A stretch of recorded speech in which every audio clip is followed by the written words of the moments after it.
2013 Hyundai Elantra. Remove the shifter. Simple. Pop this out this way and then you pull back so you can get to this bolt right here, the screw right here.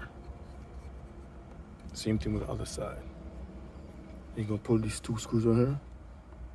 Then you're gonna pull that screw right here. Then you're gonna pull the other screw right here. Then you're gonna pull these two right here. And then this whole thing, and then you're gonna pop this up, this little piece up, and the whole thing goes back. And then you pull those 4 bolts, take the cable off, and voila, it's done.